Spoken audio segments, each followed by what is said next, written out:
Bonjour à tous. Donc, en tant que secrétaire général de l'Association nationale des élus de la montagne, je ne peux que participer à cette matinée de travail avec beaucoup de plaisir et d'intérêt. Je suis également, et ça a été dit, députée de la 4e circonscription de l'Isère, qui comprend, pour ceux qui ne sont pas isérois, tout le sud de l'Isère, c'est-à-dire la partie montagneuse qui va de Loisan au Vercors, en passant par le Trièves, la Matésine et une partie de l'agglomération grenobloise. Donc moi, je salue bien évidemment cette initiative d'Université du numérique de la montagne, qui vient, pour moi, enfin, d'après ce que j'en ai compris ce matin, qui ne rentre pas du tout en concurrence avec l'existant, mais qui est plutôt en complémentarité et qui fait reconnaître les spécificités de la montagne, parce que quand on se bat pour la montagne, et je fais partie des élus à l'Assemblée nationale qui suit attentivement le projet de l'acte 2 de la loi montagne, qui devrait passer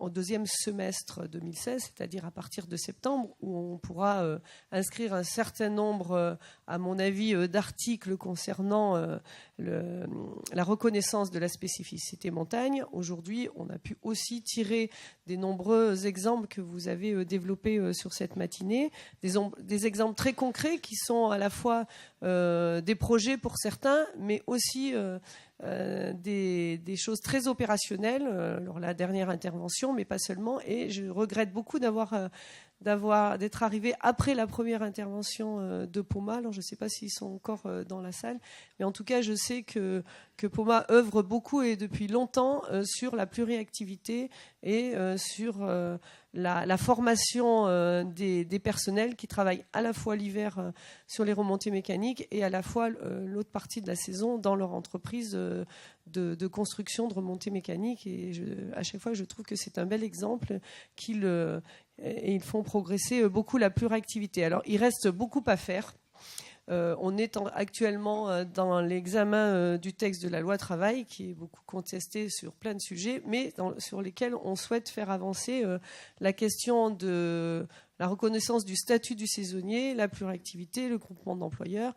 Et c'est peut-être l'opportunité de faire aussi avancer ces sujets-là. Ça m'amène au sujet qui est important, c'est que s'adapter à la société, comme on a vu tout au long des exemples, c'est aussi faire évoluer les professions. Mais faire évoluer les professions, c'est faire évoluer les statuts des salariés, faire évoluer les conventions collectives.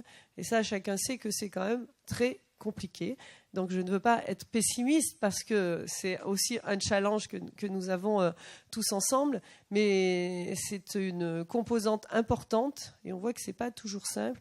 Et on bute depuis très longtemps d'ailleurs sur certains territoires expérimentaux, notamment le Vercors, qui s'était lancé sur la construction d'un contrat de travail à durée indéterminée, mais aussi intermittent, qui reposait sur l'association de plusieurs employeurs.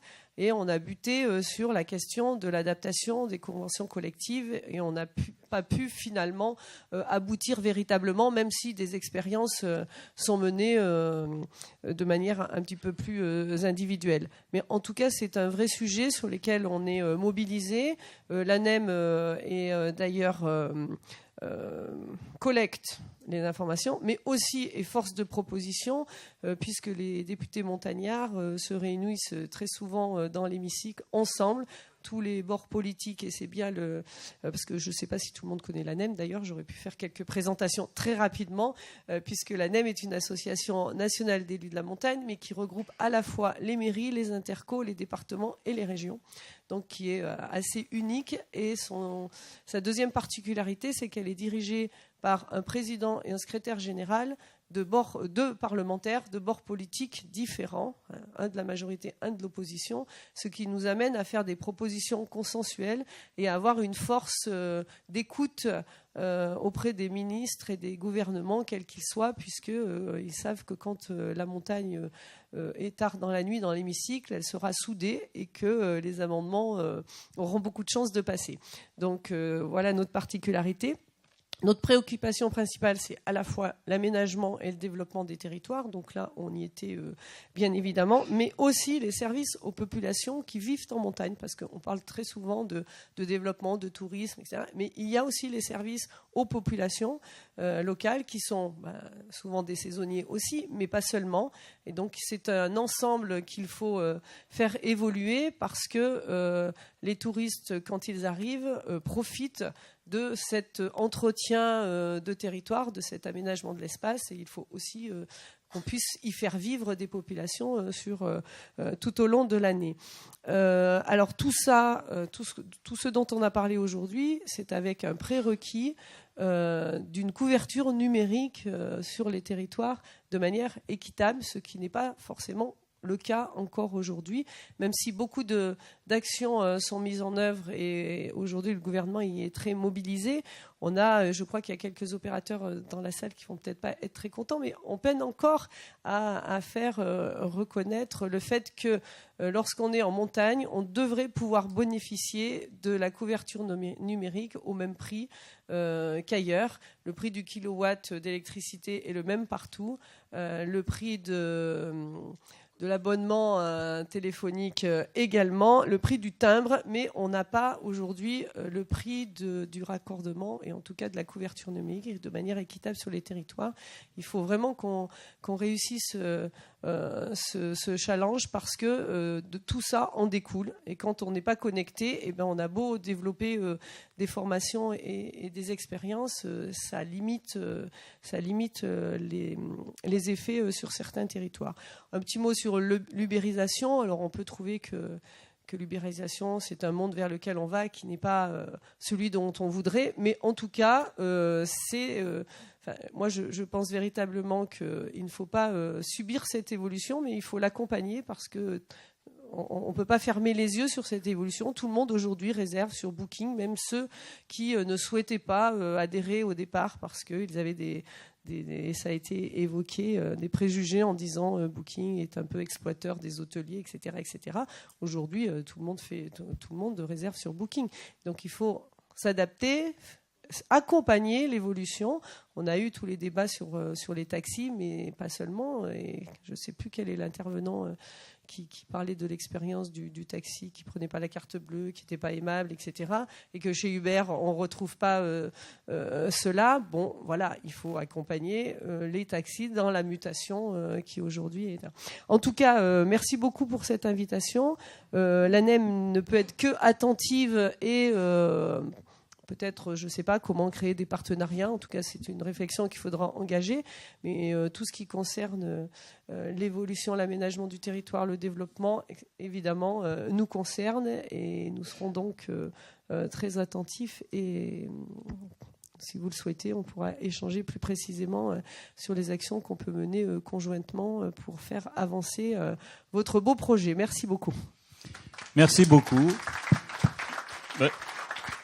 Je pense que l'ANEM doit être centrale dans ce projet, parce qu'elle est sans doute la mieux placée pour nous remonter les besoins, les priorités, avec qui il faut travailler. Alors, sur les histoires de tuyaux, je suis évidemment conscient que c'est une priorité, mais j'ai la certitude qu'il faut en parallèle développer des contenus pour justifier les tuyaux. Et j'en ai déjà parlé à certains opérateurs, dont celui qui est représenté au fond de la salle. C'est plus facile pour un opérateur de mettre une priorité sur une région parce qu'il y a des activités économiquement ou socialement importantes.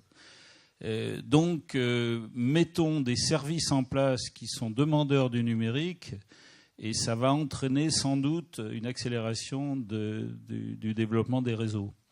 Alors, faire des réseaux uniquement pour promener des vidéos des gamins, c'est peut-être pas la priorité absolue. Il vaudrait mieux y mettre aussi des services qui sont utiles à la population.